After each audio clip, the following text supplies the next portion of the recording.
So I have this new painting that I'm almost finished with. I'm very pleased with it.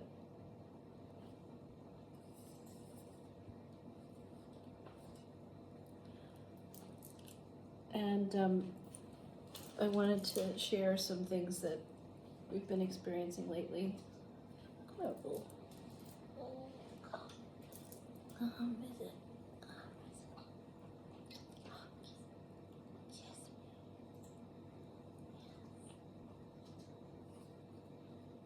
Um,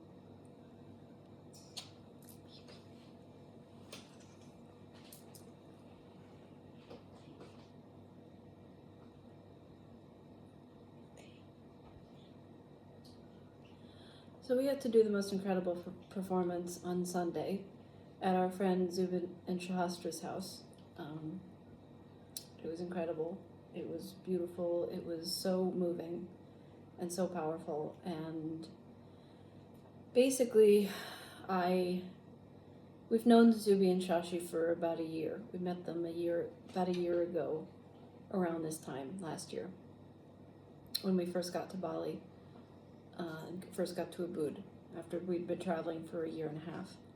And since then, we've gotten really close to them. Anybody who's been watching the vlog will have seen that, or following us on social media. They're our best friends here. They're just amazing people, so sweet and so kind, and they love us. And are you going to sleep? And you are. And yeah. And so on a little over a week ago, when we were at dinner with them, we tend to go out with them maybe once a week, have dinner or go stay with them or something like that. I just told them that basically after we had sang in this beautiful space at Udara, Bali, a few weeks ago, and it was the most resonant space we've ever sung in, and I don't know if we'll ever get to sing there again, because the staff isn't very interested. They don't care. They have a whole sound healing team and all of that. They're not interested. I've written to them and asked them if they'd be interested in having us play there regularly and all of that, and there's no response. So I was pretty disappointed about that, even though I went in knowing that that's how it was going to be. We were getting to play there, sing in that space for an hour, and then that might be the only time we'd ever be able to do that.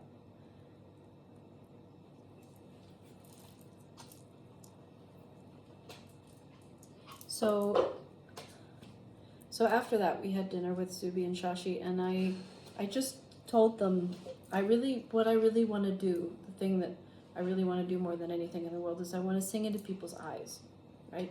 That's the thing that makes me the most happy. There it goes again. It's okay. It's all right. It happened again. It happened again. It's so scaring me. So when we were at dinner, I just said to them, I really want to sing into people's eyes. That's the thing I really want to do more than anything. That's what I'm made for. That's what I'm meant for. When I get to do that, I really feel that that's my purpose, and I feel alive, and I feel empowered, and I just feel that that's what I'm supposed to do with my life. So, and I said, I don't know, I just had thought of it randomly. I said, could we do that for your guests? Because they regularly have guests come in, and because they have this big 10 bedroom house, this huge house overlooking the gorge. And Zubin immediately said, yes, that sounds wonderful. And Shashi said, oh, wait a minute, I don't know if it might not be the right thing, because our guests are a little bit, they tend to go out immediately in the morning. We don't really even meet them.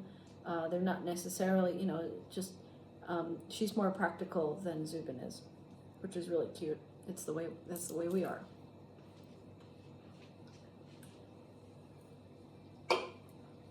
So, but Zubin said, we'll just play it by ear and see how it goes, which is what we do. So within a week of me asking that, Zubin wrote to me and he said, you have your first performance at their home on this past Sunday. So we went over and stayed the night, and we had this beautiful time.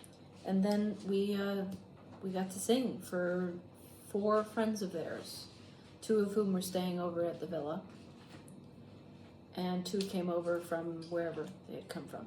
And then Zubin and Chashi were there. And it was just incredible. It was just, Thoth did it as a performance. He did his whole ritual and his whole ceremony beforehand. And he gave me pieces of paper with scents on them, which he uses for the performance.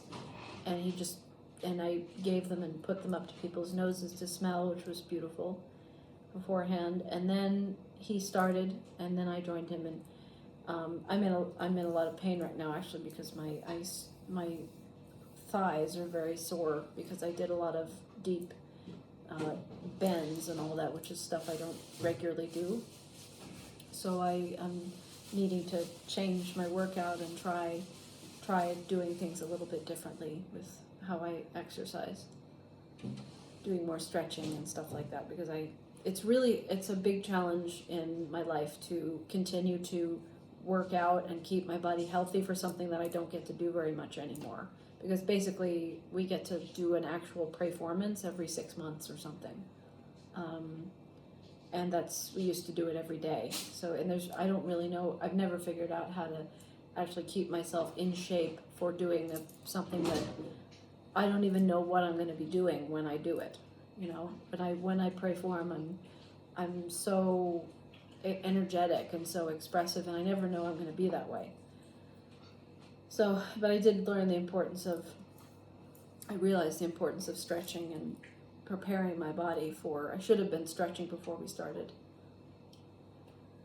Then, so this beautiful, and then we interacted with each person, we sang to each person, and Shahastra cried, and it was so funny because she was so hesitant initially and saying, I don't think this is the right space for you because it's a house, it's not a venue. She was really hesitant about it. Not saying no, but just, that's kind of how she is. And she was so emotional and crying, and she said she was just crying because of the humanness of it, the humanness of our expression, and our ability to be so self-expressive, for her, gives other people permission to be expressive. So that's really nice for someone to say. And she said it made me fall in love with you all over again, both of us, which was so sweet. So that was an incredible experience, and I'm really hoping that we get to do that more often. I'm hoping that Zubin is saying that he will let his guests know and to share it with people and see if people would be interested to have us play for them. So he's wanting to do that, and which is wonderful, because people just tend not to say yes. They tend to say no very, very quickly. People tend to say no without any thought, without any even consideration for what they're saying. They just will say no right away, or they'll be non-committal, or they'll just won't answer. Like Udara, Udara, they don't care. They're very busy. They have this very successful thing going on, and they're doing extremely popular things. They do sound healing and Kundalini activation and yoga and all this stuff. The same stuff everybody else does everywhere else in Bali. And we don't do that. We do something. It's kind of in the same vein, but it's not the same thing. Because what we do could be considered sound healing. What we did on Sunday could be considered sound healing, and people were very moved by it. And I can't explain what it is we did. It was just incredible. There's a video of it on the channel if you want to see, and even that doesn't really explain what it is we did. So it was amazing. And then just now we went to a place called the Antonio Blanco Museum, and we don't go to museums ever. The last time we went to museum was maybe over 2 years ago in Madrid. What museum did we go to? Prado. The Prado, and we got to see the Garden of Earthly Delights by, who's that artist? What's his name? Can't remember. Just amazing, beautiful, very surreal painting made 400 years ago, called The Garden of Earthly Delights. Hieronymus Bosch, that's his name. Love him. Seeing that up close was incredible, but I really wanted to sing in the museum. Same with this museum. When we went into this museum, of course, it was the most resonant space we've ever, one of the most resonant spaces we've ever seen, and all this beautiful whimsical arts on the walls everywhere. And of course we want to sing, but we didn't, because, it's most likely that if we sing full voice that people are going to come in and tell us to shut up or go away or be quiet, or we don't feel comfortable to sing the way we do when we don't feel welcomed. So that thing on Sunday was so beautiful because we could just really sing fully. And I remember that's one of the things that Shahastra was worried about. She said, you guys have really full voices, and I'm worried that maybe some of the other guests might not want to hear it, or it might carry across the canyon and people will complain. It's you just never know. But in regards to something with Zubin is a friend. He's a dear friend of ours, and he's a visionary, like Antonio Blanco was, like Thoth is, like I am. And of course he would say yes. And the irony of when we finished going through this beautiful museum and we got to actually see where Antonio Blanco used to work, and I think even he met Michael Jackson and all that stuff, which is another artist I think would love us if he ever knew who we were. We talked to one of the staff members, and I don't know who she was. She might have been one of the daughters, I don't know, of him, or I don't know. But Thoth was trying to explain to this woman what we do and what it is we would want to do in the space. He said that we would like to give an offering of our sound and our voices into the space. And she was just immediately incredibly hesitant and like, but we do this, and you can't do that, and that's our beliefs are different. She was making assumptions about who we were, and she said our beliefs are different, and she doesn't know what our beliefs are or anything about us. She's just making a judgment based on how we look, and it was very strange. It was a very strange experience, but it's the same experience that I've experienced everywhere all over the world. People shaking their heads at us, saying no, people rejecting us, not being open to us. And the irony is that Antonio Blanco himself would have loved us. It's guaranteed. It's the music, our music, his art, my art, Thoth's art, the way we've lived our lives and dedicated ourselves to our work and all of that, our quirky uniqueness, all of that. He's just like us. He just happened to live in Bali 50, 60, 70 years ago, and when nobody knew what it was. And it's just so strange how spaces become so commercialized and so controlled, and people say no, or they don't show any interest. They're not even open to anything unique or anything special coming into their spaces. And it always hurts me, even though I try to understand, that we're just strangers, they don't know who we are. But that's a constant thing, is that in order to get permission to do what we want to do, we have to ask people, and we have to wait, and basically most of the time they won't even answer. They won't even look us up, and even our work online, it doesn't translate very well. It doesn't translate what we do at all in the same way. It's not the same as taking a picture of a piece of art and showing it. Filming us do I film everything we do without fail, just out of a need. It's just an intrinsic forever thing that I'm never going to stop doing, no matter how much I doubt and wonder if it's of any use or anything like that. I'm so happy that I've done a time lapse of this piece, for example, and this piece was extremely challenging for me. And it's interesting it was seeing Antonio Blanco's museum was very inspiring for me, for my art, which was really nice, because the last couple of months that I've been painting, I can sometimes go into strange dark spaces of going, what the fuck am I doing? I'm buying these canvases. They're not expensive. I'm buying these paints, which are not really expensive either, but they still cost money, and I'm investing in myself to make art. and I'm dragging these canvases home and all this stuff, and I can't sell them. Nobody's interested in them. Nobody wants to buy them. Maybe somebody will want to buy this one. I don't know. Maybe. I doubt it. And it's so strange because my father would always be like, you could make so much money off of your art, and I know that that's not true, because unless people know who you are, unless you're a famous artist, and that's interesting because most of Antonio Blanco's art is in the museum. He didn't sell it. There's a lot of prints that he sold. So there's something. The other day, our host Wyan said you can make a gallery here, which is pretty cool.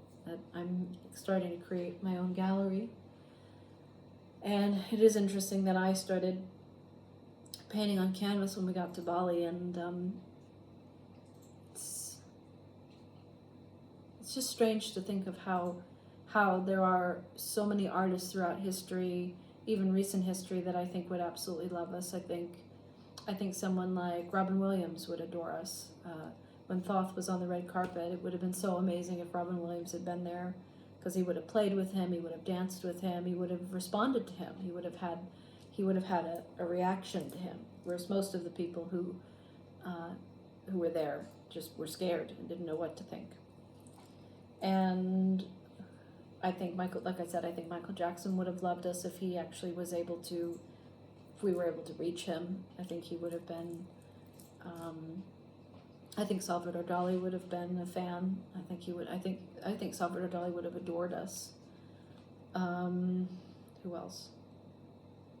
I think Julian Bleach is an interesting person because I'm actually in touch with Julian Bleach. I asked him recently if he was interested in being our narrator, being part of our a performance that we would maybe do someday.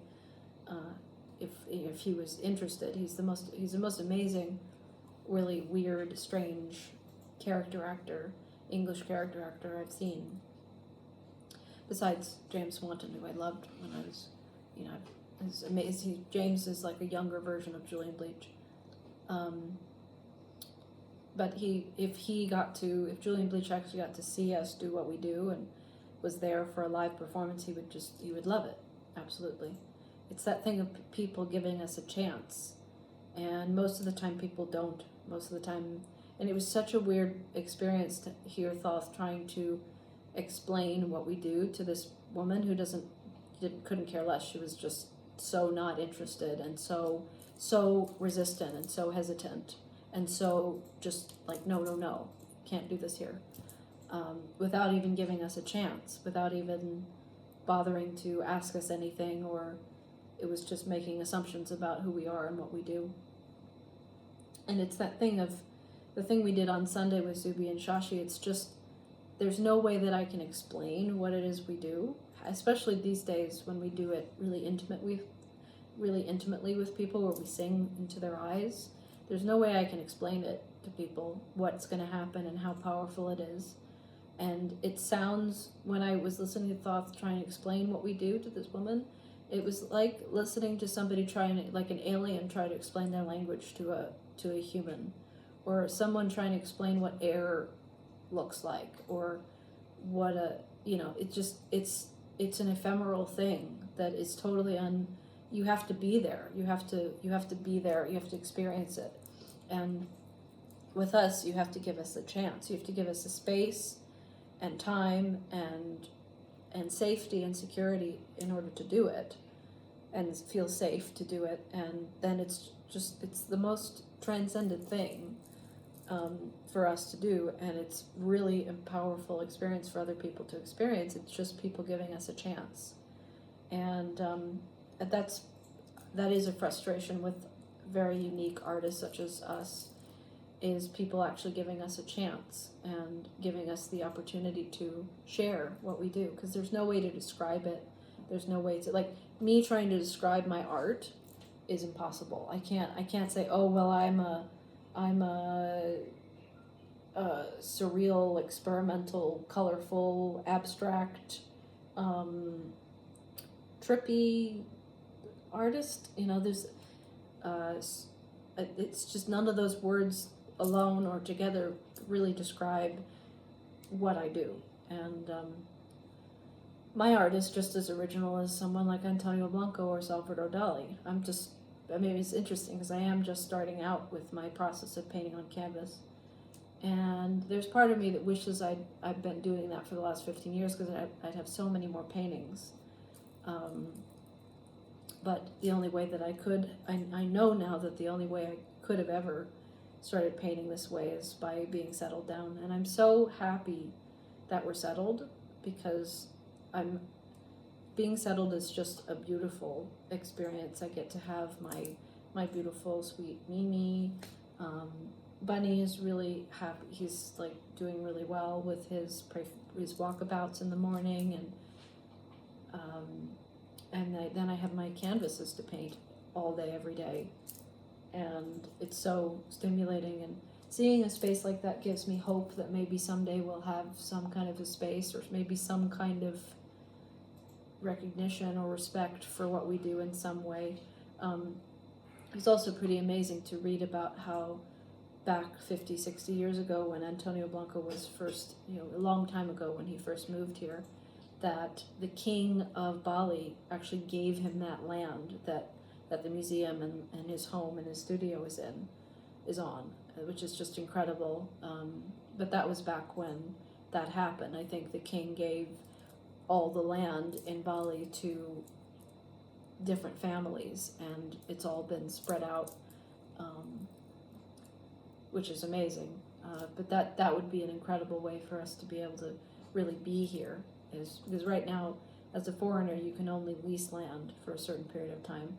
So for us to, let's say we built a really resonant space, or we built a museum, or both in one, we would only be able to have it for a certain period of time, and then we'd have to give it back to the owner of the land. Whereas Antonio Blanco and his family have had that land and that property for a few two generations now, and anything can happen. But it is also strange how seeing how the world has become so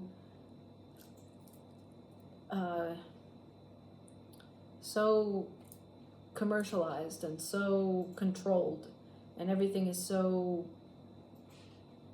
there's no space and freedom and openness anymore, and that's all over the world. It's really weird.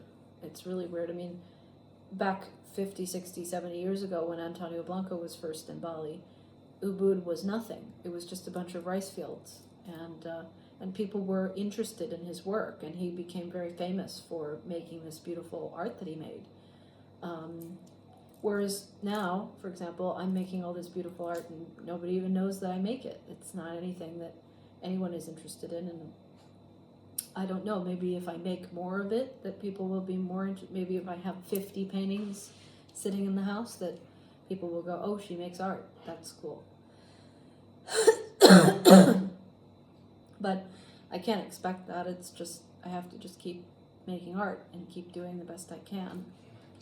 And I'm really grateful that we have this ability to live this way and to give ourselves these beautiful experiences, like having been able to go to the Udara the other day together just for our own joy and sing in this beautiful space.